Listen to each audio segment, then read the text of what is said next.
Everybody awake? Good morning. Good morning. Morning. See some smiles this morning.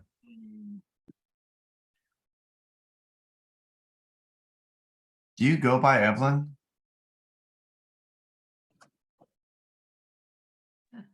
No, it's actually my daughter's name. It came up when I switched over. I was but I'm like, wait a Tanya. minute.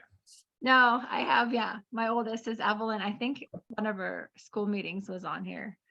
Gotcha. Okay. I was like, I was very thrown off. Okay. Gotcha. No, Gotcha. I am Tanya. I'll switch it next time.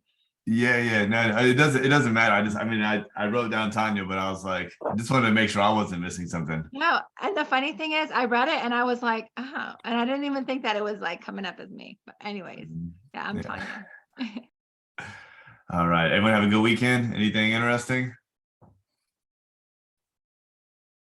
No. Tyler, did you end up getting that offer accepted last night? My client just wanted to see if they could rent the home for an extra like 30 days. So we were checking, waiting to hear back. Gotcha. They've got to find a new place to rent because their other place fell through. Gotcha. So they want to do a lease back for an extra 30 days, like post close, Yeah, just to give them some time, just in case. but They're not gonna try to extend, be out not by- extend the close, just close on the regular time and then stay. Mhm. Okay. And the buyer's agent is okay with that, or you haven't heard back from them? Haven't heard back, but they seem pretty flexible because it's not their primary home. Gotcha. Okay. I literally have one like that that's closing this morning. Had to go back out on Friday and have them re-sign a sale of possession at the closing, and they're staying in the house until February 20th.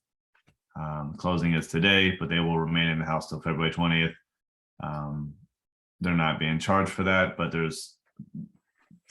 basically had to put in $100 per day if they remain past that. So sale of possession post close is not uncommon, but I just want to make sure you've got all your ducks in a row.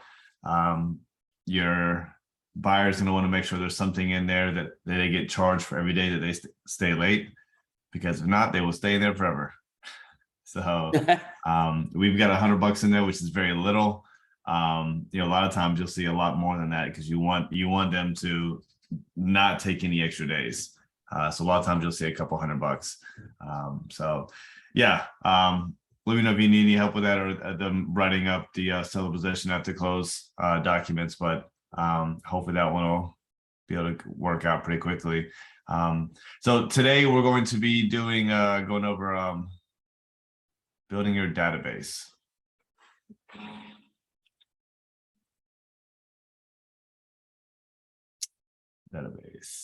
Everybody see this all right? All right. All right. Yeah, a small little group today. All right.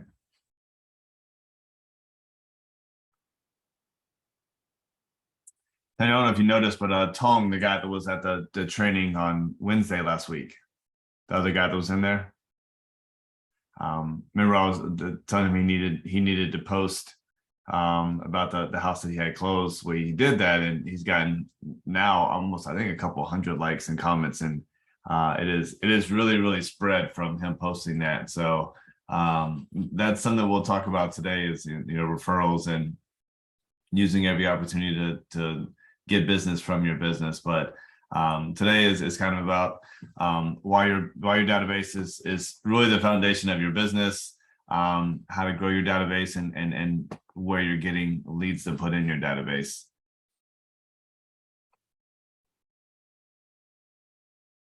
It's a daily affirmation. I am happy, positive, and have a can-do, solution-oriented attitude.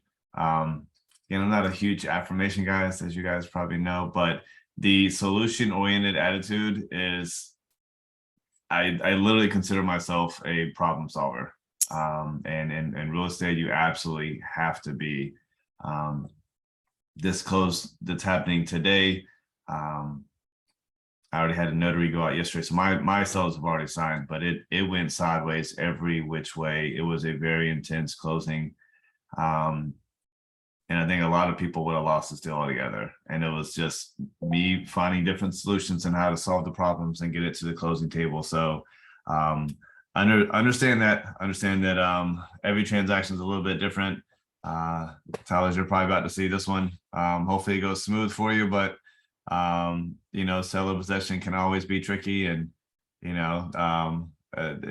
all bring fun, but you have to be always ready to be a problem solver. So we talk about this all the time, and I talk about my CRM all the time, but your database is where you're inputting your leads, where your leads are coming from, and it really becomes your legacy and your book of business. Because that's really what you're worth, is what your database is worth, because that's where all your business is coming from, that you're putting in there.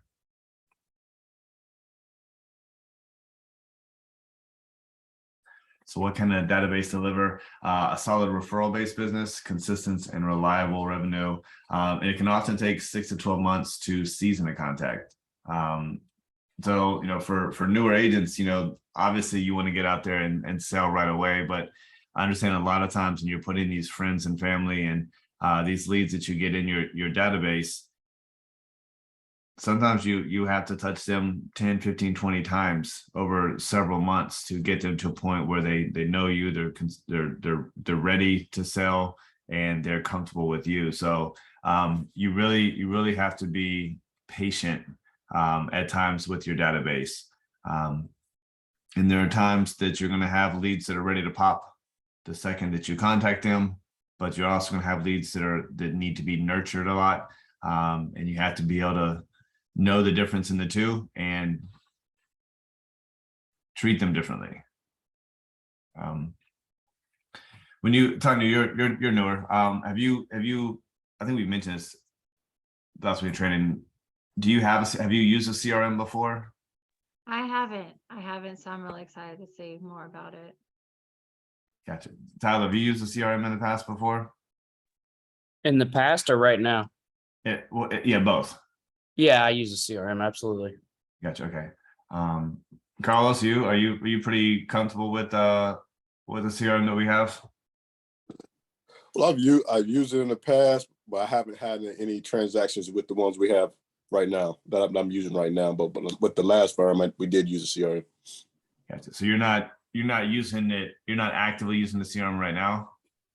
Well, right now I haven't had any transaction or anything to put through it, so I haven't really did much with what we have now. But I've used it, and I used the one from the company that I came from. Gotcha. So your CRM is gonna be different than your like SkySlope. Like your SkySlope is where you put the transactions through. Your CRM is your customer relationship manager. That's where all your whole database is, right? Like where all your leads, like even like so your investors are in there, your friends and family that are in there, the leads that you've gotten from Google and Facebook and all that. So your CRM is a list that you're just constantly building and nurturing. So you want to make sure that you're using that consistently. Tom, I think we talked. You weren't using a CRM a whole lot in the past, but hopefully you're starting to. We talked last on Wednesday. You're going to start putting your clients into your CRM, and then also new leads. Have you been able to do that yet? Yes, I'm adding people still. Gotcha. Okay. Into my CRM. Yeah. Obviously you're going to start small, right? You're only going to have 10 people in there, but eventually you'll have thousands, right? And that's, I probably have 3,000 names and numbers of people that are in this area that have expressed some interest in buying or selling in my CRM. And it can be a lot and it's overwhelming, but I try to be very, what am I trying to say here? Organized in how I reach out to them. So I try to reach out to them. Some people I reach out to once a month. Some people are once a week. Some people are buyers, so I reach out to them differently than I do my sellers. But your database is really where you make your money. And as you guys get more leads, you should be spending several hours a day in your CRM working it, right? So business planning, we talked about that at the very beginning of the year, creating your roadmap and your goals, tracking results, hold every number accountable. You know, for me, I want to set 2 to 3 in-person listing appointments a week, and that's my goal. So I always track my numbers and my results and how many people that I'm meeting with, how many calls that I make a day. And I can track all that in my CRM. I make my calls through my CRM, my texts, my emails, all that is done in my CRM. So I'm able to track everything that I do and hold myself accountable. So I know if I'm slack on Tuesday and Wednesday that I need to, you know, triple it on Thursday and Friday because I'm not hitting my numbers. The laws of your database. You have to build the database. You guys have to get Sync is the database that we use. Has everyone at least put a lead into Sync before?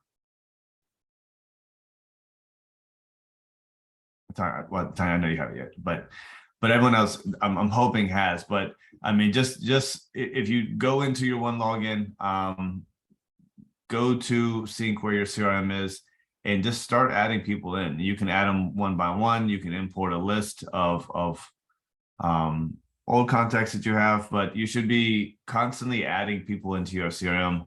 Literally, if not every single day, several times a week, you should be adding people in there and growing that list of people. It should happen very quickly. Let's get back to this. You I need have to a feed it. question. Go I ahead. have a question, like what, you probably will cover it, but let's say I'm talking to somebody, I met somebody, what in the conversation, what do they have to like mention or say that will like trigger me to add them to my CRM? Like they show interest that they want to be selling a house or buying a house or whatever, or is it like they don't Yeah, have I mean, an really- agent that's representing them? Like what kind of, in your conversations, like what gets you to like, hey, this person's going to be added to my CRM? Like, how do you? I mean, really Where do you anybody. start? I mean, anybody could be added to your CRM, but anyone that may sell or buy or sell in the next year for me is a potential client.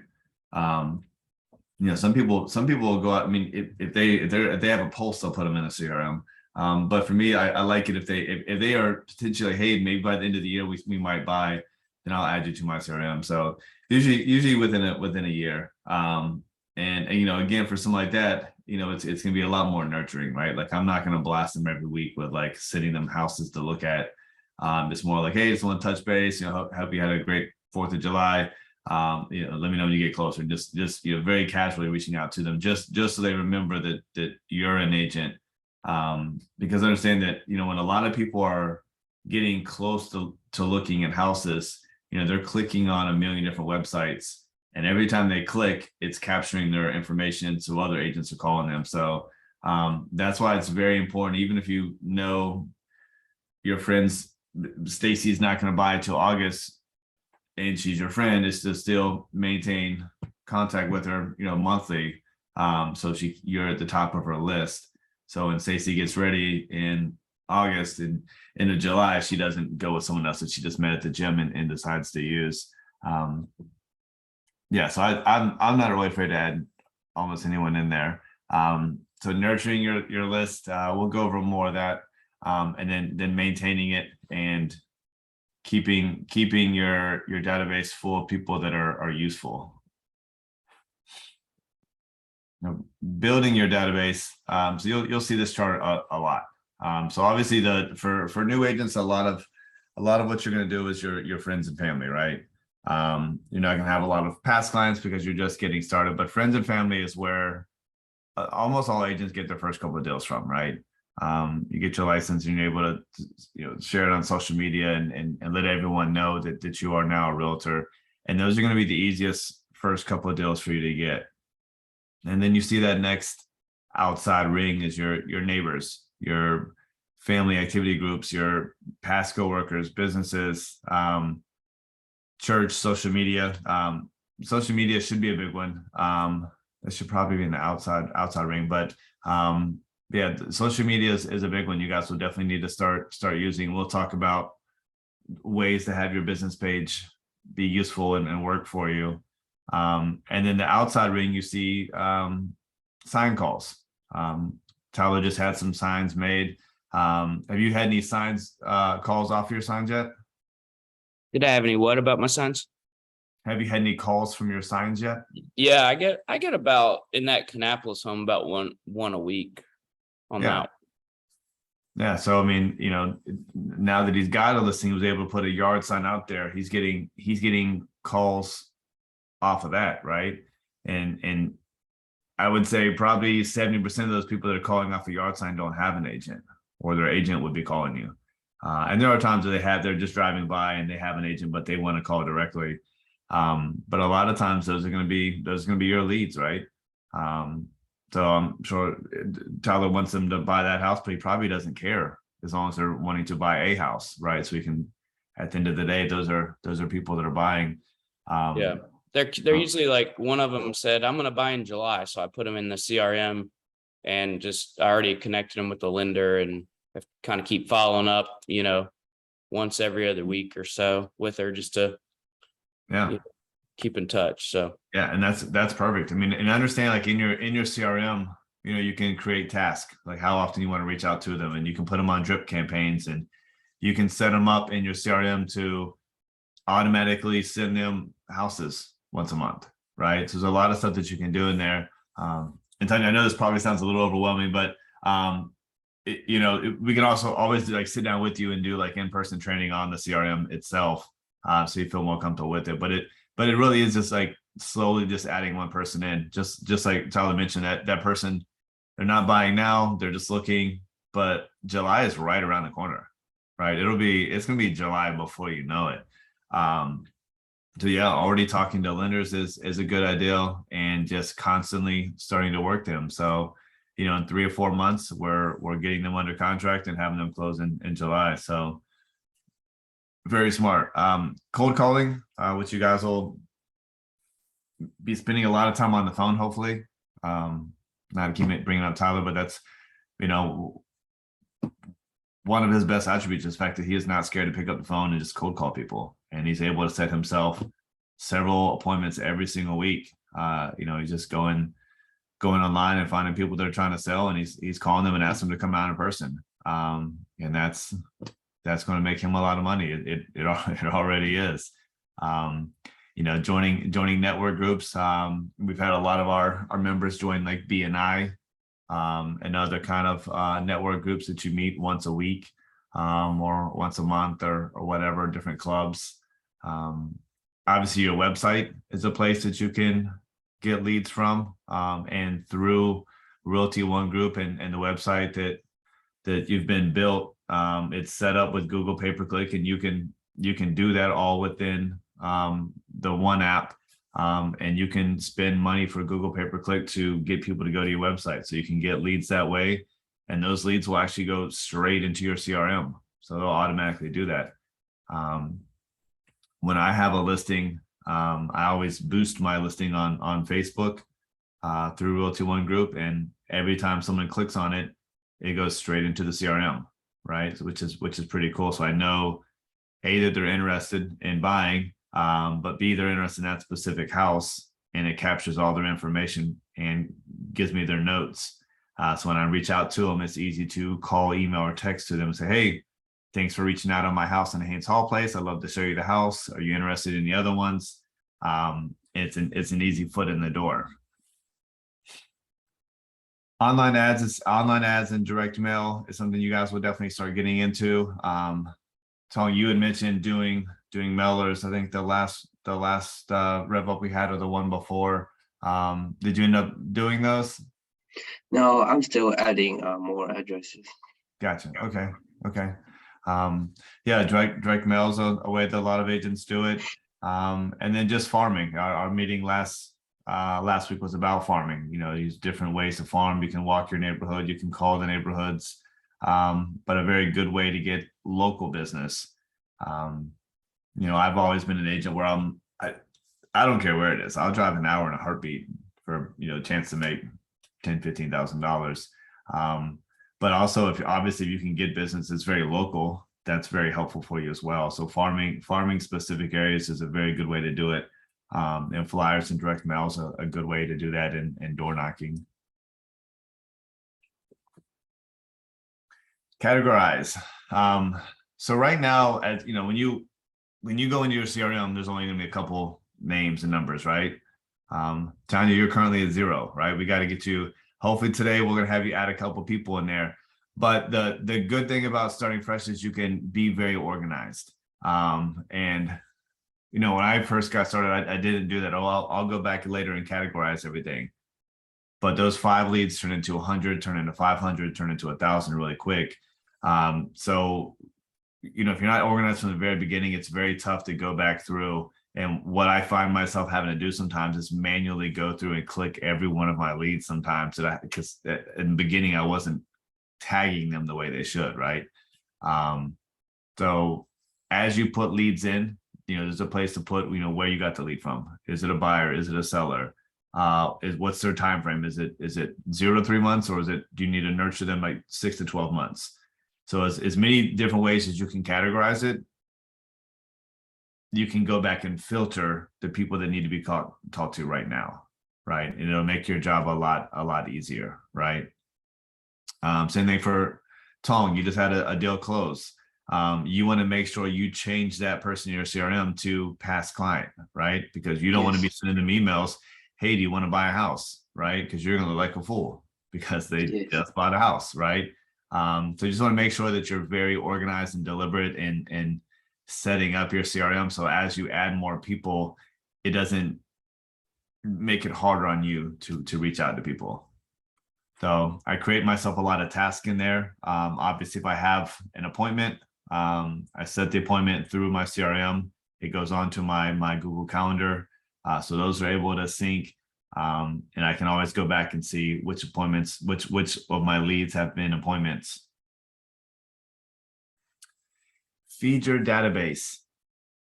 I do think it's important that every single day that you guys get in the habit of using your CRM. And if you haven't used one before, it can be different.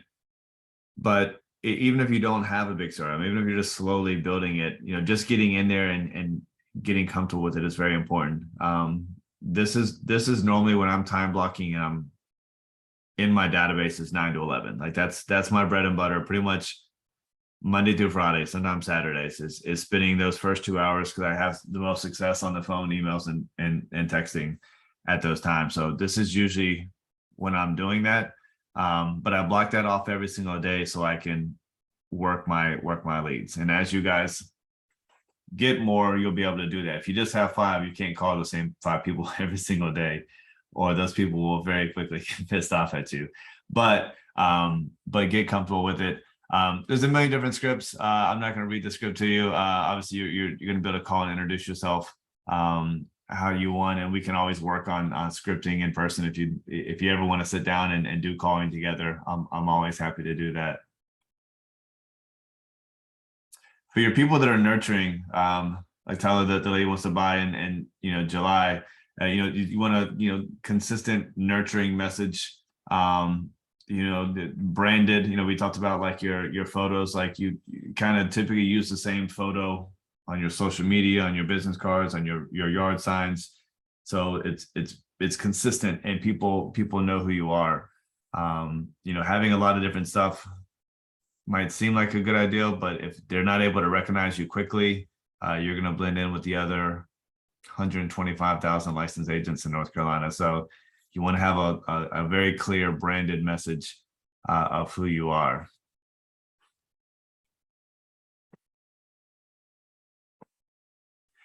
We haven't talked about this, but it's not a bad idea to introduce everyone that you are a licensed agent. And there's different ways to do that.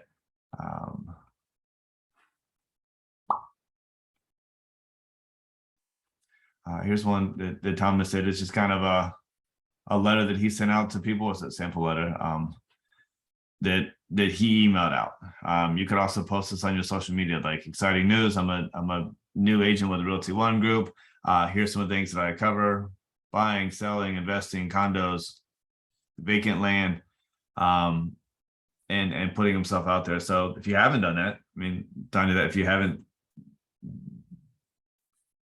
no, throw it out there, right? It doesn't, there's some templates in the one that you can go on and build that out and put something you can share on all your social medias and let everyone know that you're a licensed agent. And if you have people that you have their email addresses, you can email it out as well. But social media would probably be the easiest for you and the best way to get in front of a lot of people real quick. But who here has a real estate Facebook page? Just one? Okay. I have it too, but it's not very well known by like my friends and family yet. I already invite all of them, but when I post on my personal, it has more Right. more people attention. Yeah. So I mean, if you're gonna do that, then you can still post on your business, but also post on your social media on your main page, right? Your personal page. It doesn't hurt that until you grow your business page. And once you grow that, then you can share to your personal page, right? And that'll look nice that you're sharing from your business page, and eventually more people will start to follow that page. But yeah, so what you're doing right now is probably a smart thing because you're getting a lot more likes on your personal one, but still continue to share all that stuff on your business one as well, because the more that you post and do stuff on your business, the more tenured it is, the better it's going to look, right? So when someone does go to it, they don't just scroll down for 2 seconds and that's the whole page, right? You want to have a lot of content over the time. So try to post on there as much as you can. But obviously, if you're getting a lot more traction on your personal one, that doesn't you should keep doing that as well. So a lot of times I'll post on my business one, and then I might share it on my personal story, right? So people can still see it. But yeah, it's very easy to create a Facebook business page. Takes 10 minutes to go in there and do it. And it definitely will help you grow your business. Does Facebook or Instagram get you more traction? Facebook for me. Some people do a ton of Instagram, and they are the same, they're owned by the same people. So a lot of time when I share my story on Facebook, it automatically goes to my story on Instagram. But yeah, I mean, a lot of agents are very, very active on Instagram. I don't post on Instagram nearly as much as I should, to be honest. I should do it a lot more. And if you have a lot of followers, then that's definitely something you should do. But that's definitely something I've been wanting to make sure I focus on is doing more Instagram. But I do get a lot of feedback from Facebook as well, though. But whatever social media, I mean, there's a lot of agents out there that are making hundreds of thousands a year just posting on TikTok. So whatever, you don't have to be a 14-year-old girl dancing on TikTok anymore. You can post work stuff and it works out. So yeah, whatever you're gonna get the most traction, but make sure that you're getting it out there so people at least know that you are a realtor. And Tony, this is what I was mentioning. You can do this from your business page. Is comment on stuff on other people's posts from your business page a couple of times a day. Make a couple of likes, and then just once a week post something, right? And there's so much stuff like if you just go in there and start following other realtor stuff, I mean, the Inquirer Journal will post something about real estate. Just share that, right? I mean, it's just so easy to put out stuff at least once a week from all the other realtor stuff that's constantly being posted out there, right? Even if you're not creating your own personal post, but it's very easy to post once a week and to constantly be liking and commenting from that page. It just gives you more exposure. So the more people that see your page, the better it's going to be. And then every time you go to a showing, take a video of the house and post it on there, or even you can post it on your business page story and then do it on your personal page story. But there's so many opportunities for you to do that. Tyler, you might be doing one today where you're getting an offer to purchase signed, right? You're just doing a screenshot of your computer, right? I mean, whatever content you can get out there, get something as often as possible. D is for delete. See? won't make any other comments there. D is for delete. You know, it obviously every person you have in your CRM you want to contact and reach. There are some toxic people out there, just like on social media, right? There's a lot of toxic people. If this client's not going to be good for you, if they're constantly being rude to you or saying nasty things, like just delete them, right? There's I delete people on a regular basis, and not because they tell me no, right? People tell me no all the time, and I don't delete them. But if they're nasty and angry, then you should definitely get rid of them. Those are people that you don't need in your CRM, right? And I have people on my team that they say, "Hey, can I come out and see your house tomorrow?" And the person says no, and they delete them, or they put them in, they mark them as trash in CRM. That's not what I'm talking about, right? Because a lot of times if you ask someone to come meet with them and they say no, it doesn't mean no, never. It means no, not right now, right? But if someone's being toxic and rude to you in your CRM, make sure you're deleting that stuff, because that stuff will it'll just ruin your mood and take time out of your life to be focused on people that are actually going to buy or sell from you. This is one of my biggest pet peeves, and this is literally what takes agents from who are very successful to agents that do 2 or 3 transactions a year, right? I don't know if you guys can see these great, but I'm trying to make it a little bit bigger. 48% of salespeople never follow up with a prospect. That is bananas. 10% of salespeople will make more than 3 contacts. Can I jump in there and I'll give you an example? Yeah. The one that I just expect to have under contract today, I had been working on her since Thanksgiving, like right before Thanksgiving. She was Nice. just so adamant about selling on her own.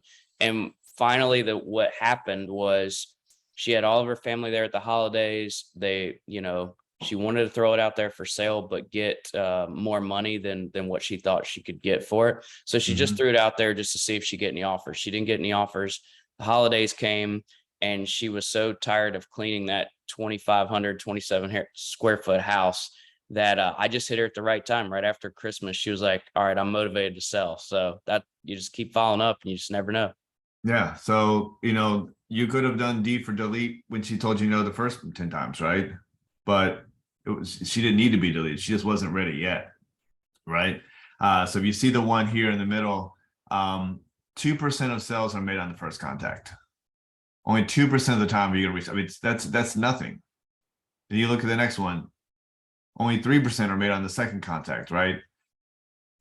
This is the truth. Sales are made on the 5th to 12th contact. I think it's probably at least higher than that. I always say 8 or more.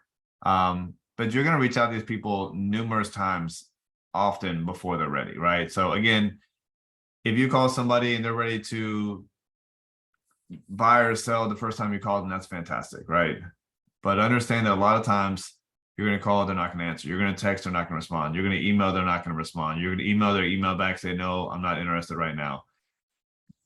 You're going to wait a couple weeks, you're going to call, they're not going to answer. You're going to text, they're not going to answer. You're going to email and say, "Hey, what about now?" Like, maybe next week. Right. So now you're getting closer, right? So it takes a lot of contacts, and it takes you to be persistent, but it also takes you being organized to remember to message that person back, right? Tyler, just in the short amount of time you've been doing this, your database is growing, right? Do you find that it's getting a not harder, but you have to be more organized to remember to reach back out to Becky from Thanksgiving, right? Or to reach out to Steve from right before New Year's, right? To consistently follow up. But if you're organized, it's not right. If you set all your tasks every morning you wake up, I've got 10 tasks today to follow up with these people. If they don't respond, I'll set another task for 3 days from now or 3 weeks from now, whenever it is. The more organized you guys are, the more successful you're going to have. This, I think these numbers are way off. I think they're a lot higher, right? I would say it's way more than these numbers. And the 2% of sales made on the first contact is probably way less. It's probably less than 1%, right? You've got to follow up. So if you guys remember anything from today, like when you get a lead or you get somebody, don't just call them once. Don't just email them once. just text them. I have so many leads that literally I've emailed 10 times and they never respond. And then the 11th time they're like, fine, you can come out. And I go out there and get a $500,000 listing, right? Like, you telling me making $15,000 isn't worth emailing someone 11 times? Yeah, I would do anything for $15,000, right? So be very persistent with these people. Remember this chart when you're having a bad day, when you make 30 phone calls and nobody answers, right? Because in a couple weeks, when you make 30 phone calls and 10 people answered, it's because you guys followed up. So that's my soapbox for the day.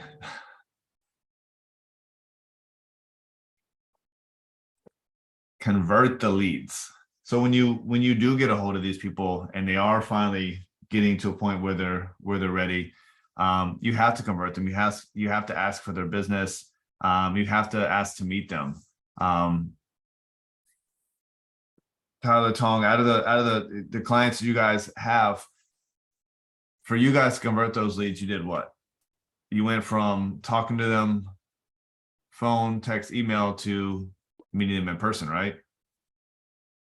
Yeah. Yeah. So at some point when you have your database and you get a hold of them and they're getting close to being ready, you've got to ask to get in front of them, right? It's very tempting to, when you finally get a hold of someone, to just vomit everything you know about real estate, why you're the best real estate agent, how much you can sell their house for, what your commission is. You don't want to do that all over the phone, right? You want to get out there and you want to get in front of them and build that rapport and get them to like you, and then give them the reasons why they should work with you, and how much you can sell their house for, how much house you can get them to buy for. You want to get in front of them, right? So you want to nurture leads until they're ready, or close to being ready, and then you want to get in front of them. I found the biggest report for me right now is my wife's pregnancy and our dogs. So that always works now. So find something that people just, dogs are always an easy one. If they have dogs and I go in the house, that's a good one. Yeah. So that's the thing that you're just not going to get over the phone, right? I mean, I understand that if you're calling this person because they're potentially going to buy a house, there's probably 15 other agents that are also calling them, right? And you getting out there in person, like Tyler mentioned, building that rapport and getting them to like you is like, it's everything. And it's whatever they have, right? Whatever's in their house. Me and Tyler went to an appointment together and the house was vacant. The only thing he had was a stupid heater in his garage. And I don't care about that heater, but I talked about that heater for probably 30 damn minutes. Yeah. But that's what got him to like us and really, went from being a 5-minute appointment to almost an hour and a half appointment. It was just getting him to open up. So yeah, just you want to be able to get in front of people and build that rapport, because at the end of the day, these people want to work with somebody that they like, right? And you have to remember that. So it's not about how much you know about real estate or what score you passed on your real estate exam. It's about, do they want to go on this 60-day journey with you, right? So yeah, they're like little mini relationships. So constant communication, keep clients informed. Even if there's no new information, reach out to them. So this is saying, so when you have a lead that turns into a client, you want to make sure that you're constantly reaching out to them and keeping them informed. If you ask anybody that's an expired listing that's had an agent before and their house didn't sell, or you ask somebody what their experience was with a previous agent on the last house that they sold, 90% of them are going to complain that their agent never communicated with them, right? That is, I guarantee that's going to be the number one thing. Oh, I never got any feedback on my showings. My realtor never told me anything, or my realtor didn't call me for 3 or 4 weeks, right? That's always going to be the biggest complaint. So knowing that, like, proactively reach out to your clients. I try to do it like 2 or 3 times every week, even if I don't have anything for them at all. Just reach out and see how they're doing. So again, that's all in your CRM, right? You setting tasks, whether you're trying to get them as a lead or you set tasks, they're already a client, to follow up with them, right? All that stuff is done in your CRM, in your database. Communicate for referrals. Tony, this is kind of what I was talking about last week. Like, share that on social media and how much love you got from that. I guarantee you'll get some business from that one post that you did, right?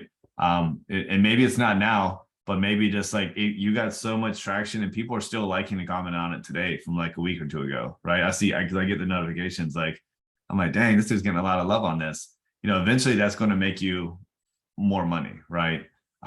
So use every client as a referral. If they haven't given you a referral already, ask them for one.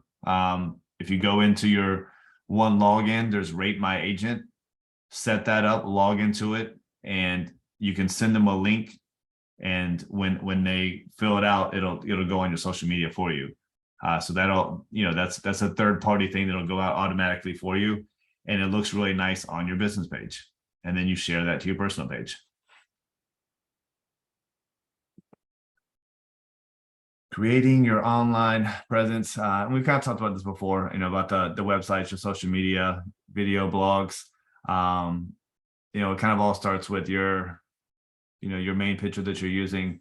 But yeah, if you haven't set up your social media, do that.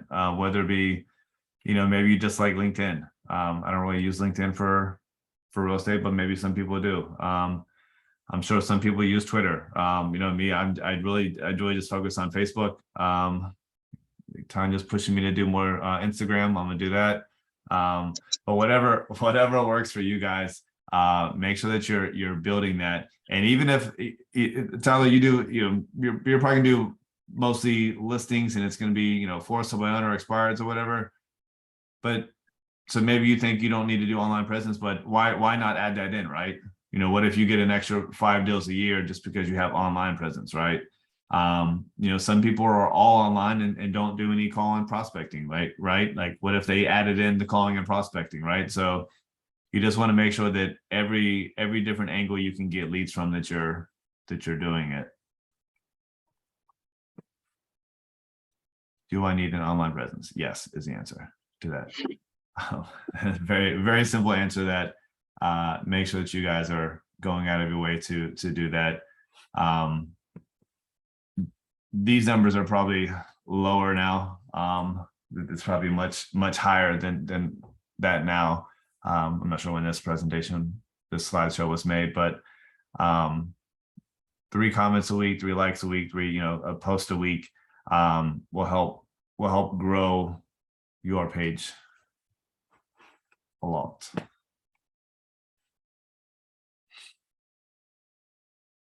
And then as far as getting leads, I know a lot of you thinking like, all right, I've got my CRM. I know I need to add people in it, but who do I put in it, right?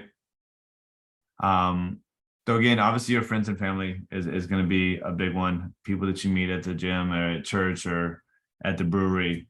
Those are the most organic. I took an Uber like 3 weeks ago, and he texted me the other night and was like, hey, like I want to buy a house.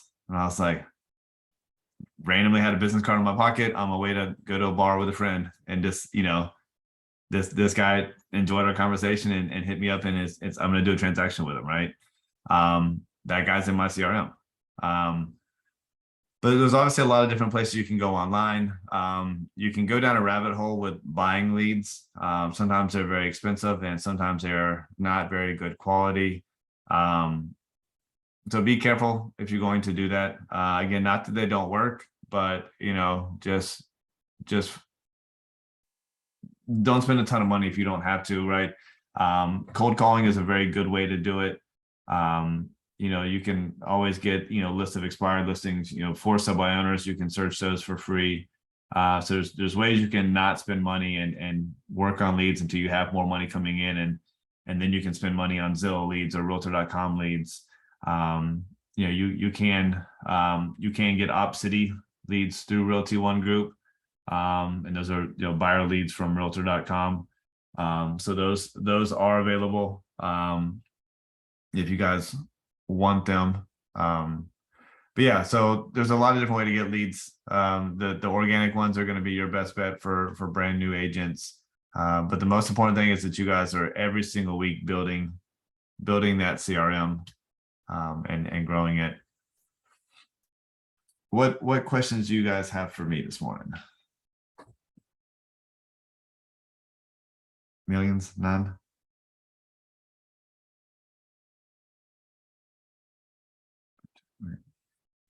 Nothing? You guys are super quiet today.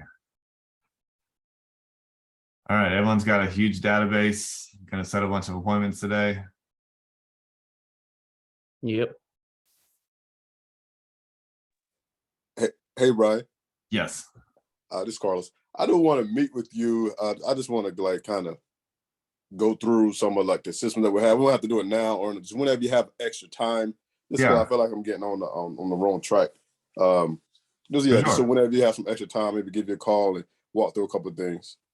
For sure, for sure. And if you want, maybe my next showings or next listing appointments, if you want to ride along with me, welcome to do that as well. And Definitely. we can meet at the office and do some cold calling together as well. You just let me know when you want to do that.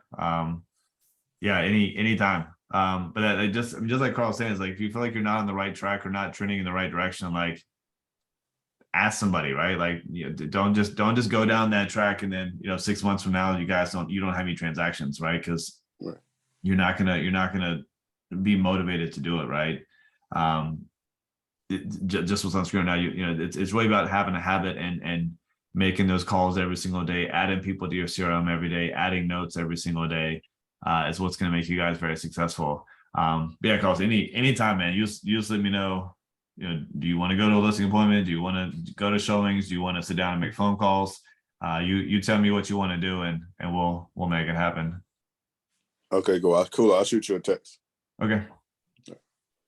Brian, I think the big one for me is just converting the lead when I'm there, Yeah. because a lot of these, like a for sale by owner thinks they know better and thinks the price that they have, they're going to get, which to me, it's kind of like a car dealership. Car dealership always gets more if you look at it versus a private sale. So Right.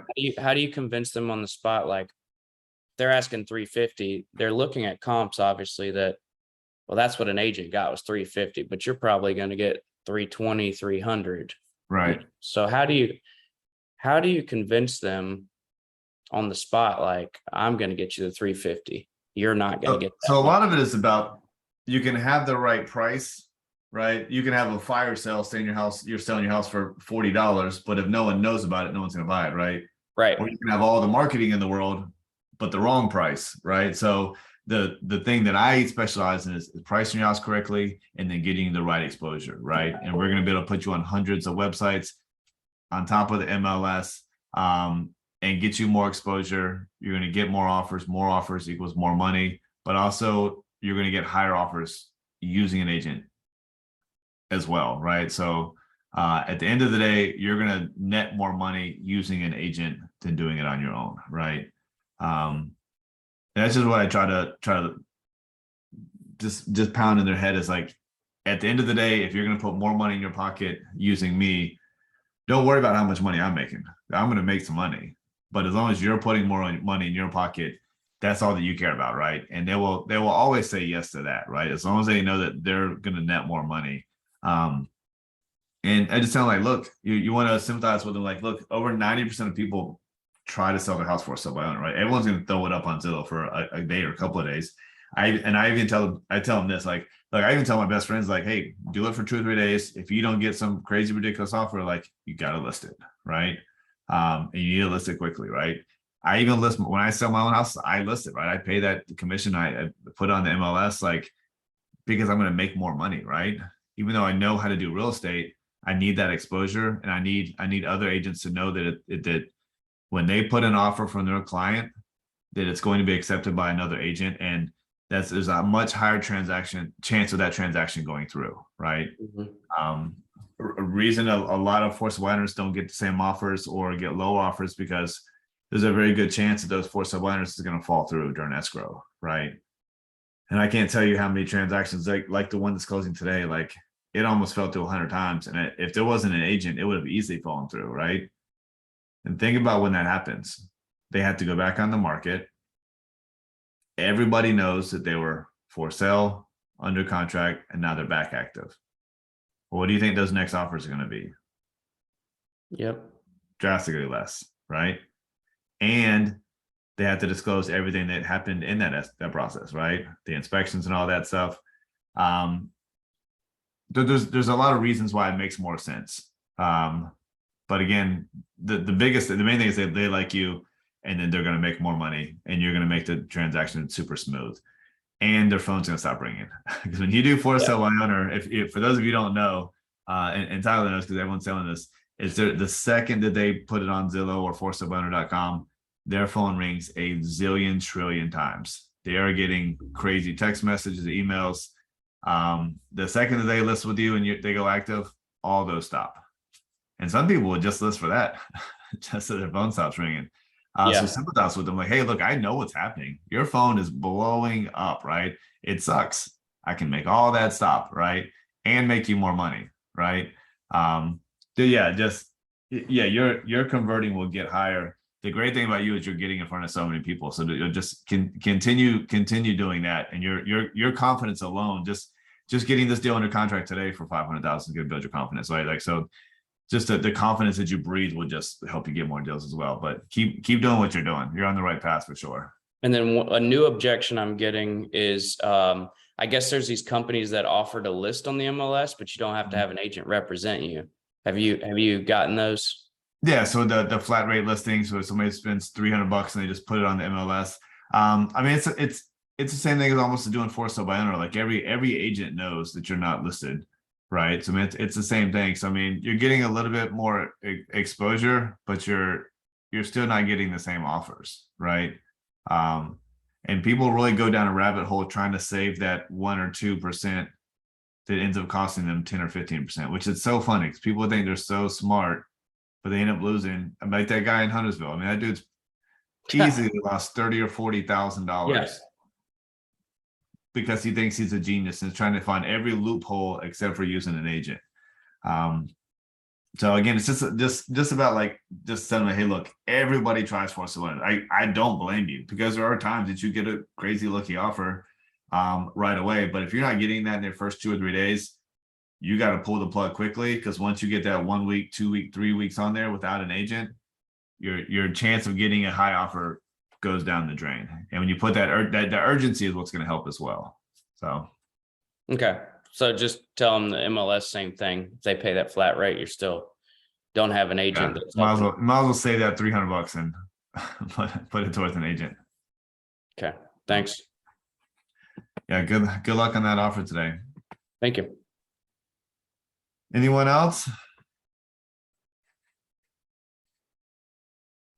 Yeah, so last week I did everything for my South Carolina licensing stuff, fingerprints, everything. This week I want to do get my website on and do like social media and stuff, and get my phone to be a 704 number.